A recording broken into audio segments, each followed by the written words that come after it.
నమస్కార మిత్రులు, వీడియోలకు స్వాగతం. నేను ఒకటి చెప్పదలుచుకున్నా. ముందుగా ఓం శ్రీ లక్ష్మీ నరసింహస్వామి నమః. మహావతారు నరసింహస్వామి సినిమా క్లిప్పింగ్స్ ట్రైలర్ చూసిన. అయితే మా ఊళ్ళో ఇంకా సినిమా రాలేదు. సినిమా కోసం వెయిట్ చేస్తున్నాను. ఇంకా ఊళ్ళలో చాలా రిలీజ్ కావాలండి. ఇంకా రిలీజ్ అయితే ఇంకా కలెక్షన్లు చాలా ఉంటాయి.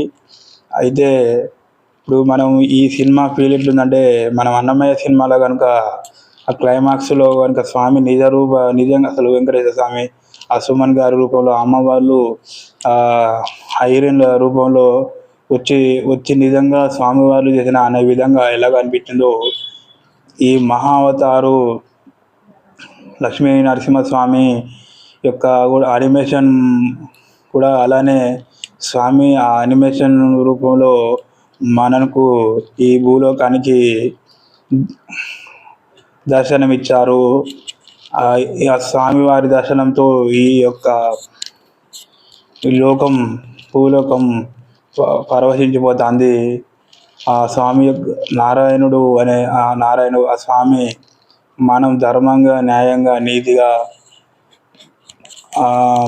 శరణార్థులను అంటే అమాయకులను కాపాడుకుంటూ ఉన్నట్టయితే, మనం నిష్కల్మషంగా ఉన్నట్టయితే స్వామి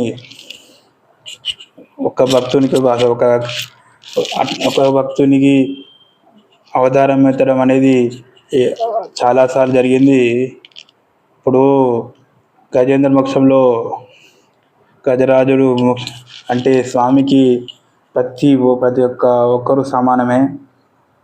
ఈ అనంతకోటి జీవరాశి స్వామికి సమానమే.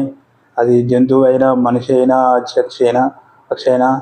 ఆ రామచంద్రమూర్తి ఉడతలకు మోక్షాన్ని ఇచ్చారు. ఈ నరసింహస్వామి ఈ హిరణ్యకశిపుడు భక్త ప్రహ్లాదం కంటే ఎక్కువ సార్లు హరినామ జపం చేసే భక్త ప్రహ్లాద హిరణ్యకశిపుడుగా మోక్షాన్ని ప్రదర్శించారు. ఆ హిరణ్యకశిపుడు ఒక శాప విమోచన చేయడమే స్వామివారి లక్ష్యం. అందువల్లనే ఇప్పుడు 3 జన్మలు శత్రువుల పుట్టాలి అనే యొక్క దాంట్లో భాగంగానే ఈ హిరణ్యకశిపుడు 3 శత్రువుగా జన్మించారు. ఈ హిరణ్యకశిపుడు కూడా స్వామివారి భక్తులే, స్వామివారి యొక్క వైకుంఠ లోకం యొక్క ద్వారపాలకులే. కాబట్టి స్వామికి అందరు సమానమే. ఓం నమో లక్ష్మీ నరసింహస్వామి నమః. యాదగిరి లక్ష్మీ నరసింహస్వామికి జై. జై లక్ష్మీ నరసింహస్వామి.